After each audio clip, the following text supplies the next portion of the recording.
everyone, Chris here, and welcome to my channel. For today's 5 on Friday, I'm going to do my 5-star predictions 2 wrap up. First up, we have Lost in the Neverwoods by Aiden Thomas, and I ended up giving this book 2.5 stars. This book is a Peter Pan retelling, and it is set 5 years after Wendy and her brother go missing in the woods and only Wendy returns. Other kids in the town start to go missing, and it brings up her and her brother's disappearance all over again. Wendy then stumbles across an unconscious boy that turns out to be Peter Pan, someone she thought was just a character from a story. He ends up telling her that if they don't do something, then these missing kids are going to end up just like her brothers did. This means Wendy has no choice but to confront the past and what happened in the woods. So I like retelling, so I wasn't worried about that aspect of this book bringing my rating down, but this retelling just didn't work for me. I wasn't super invested in the story, and I saw a lot of things kind of coming before they happened, so that also didn't leave me super invested. I don't know, this book just didn't click with me, and I didn't enjoy it anywhere near as much as Cemetery Boys, but it could just be the retelling aspect of it, and this wasn't my favorite retelling, so I will definitely be reading more from Aiden Thomas in the future because I absolutely love Cemetery Boys. I think maybe this was just... this particular book wasn't for me, but that doesn't mean that Aiden Thomas's writing isn't for me. Next up, I read The Sea and Winter by Christine Day, and this one I did give 5 stars. In this book, we're following Maisie, who absolutely loves ballet. It's where she's met all of her friends, and it's really what she feels she wants to do with the rest of her life. Unfortunately, it's been a while since she's been able to perform because she is recovering from an injury to her knee. Maisie is really struggling with this, and despite her family's best intentions to support her, she feels like they just don't get it. During her midwinter break, she and her family go on vacation, and this really forces her to confront everything she's been feeling about the injury and her fears about when she's going to be able to return to ballet and if she's going to be able to be the same performer she was before the injury, especially considering she is still feeling pain in her knee, and it's making her anxious that maybe her knee isn't healing as well as she hoped it would, or as quickly as she hoped it would. She just wants to get through this vacation, even though she's not feeling it, and hopes that by the time she gets home, everything will be better and she'll be able to get back to ballet and her friends. So Christine Day does a fantastic job of writing emotions. You really feel Maisie's struggle and all of the conflicting things she's feeling. Her fear that she won't be able to get back. That if she does get back, she won't be the same performer she was before. The fear she could get hurt again.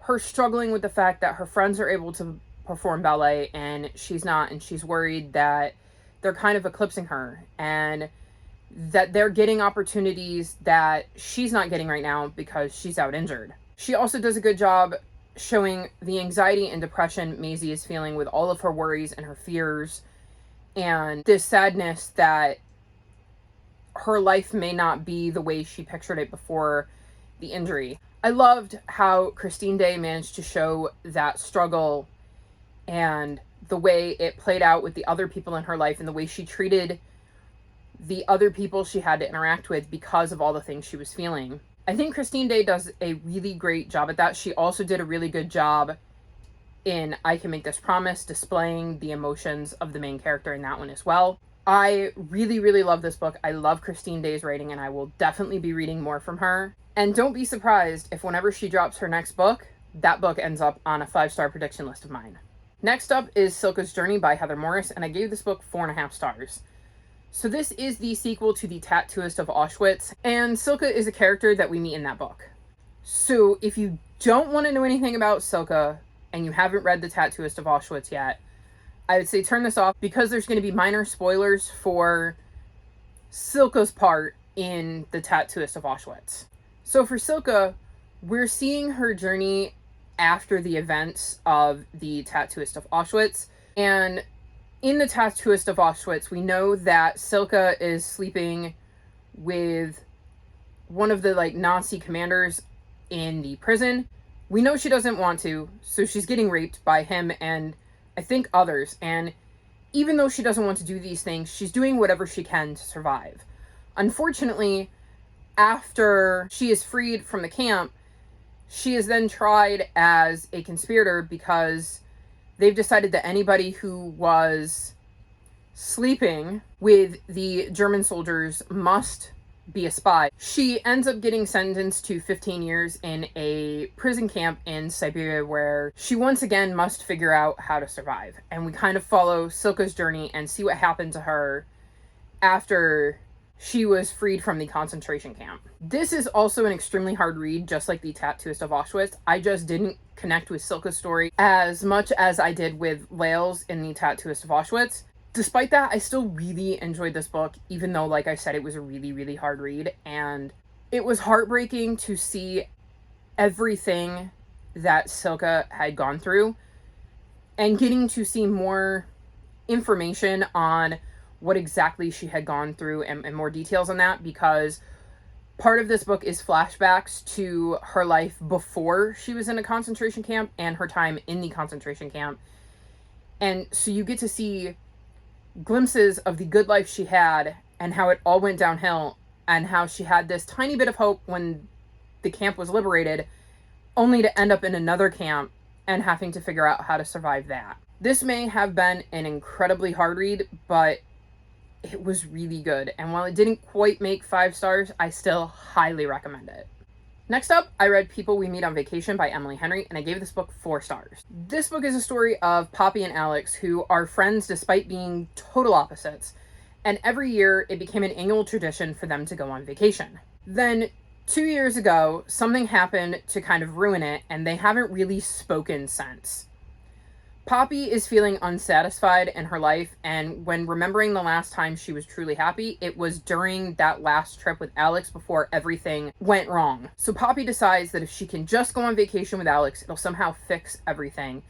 And when Alex surprisingly agrees, Poppy knows that she has 1 week to fix what went wrong and get Alex back in her life. So my main gripe with this book is that it took forever to find out what happened with Poppy and Alex, and I just wanted to know. And by the time I found out, I was kind of let down. It didn't seem to be as big a deal as I thought it was going to be, and maybe I just overhyped in my own head this moment where everything went wrong, but it really felt like a letdown, and I think that's part of what knocked down my rating. This book is broken up into like present day, where we see what's happening, to current day Poppy and Alex, and then flashbacks to kind of them meeting and their journey and some of their vacations, and finally getting to the one where everything went wrong. And I really just wanted to know what happened on that last vacation. And like I said, once we finally got there, I was a bit let down because the way this book is written, it's building it up to this big reveal.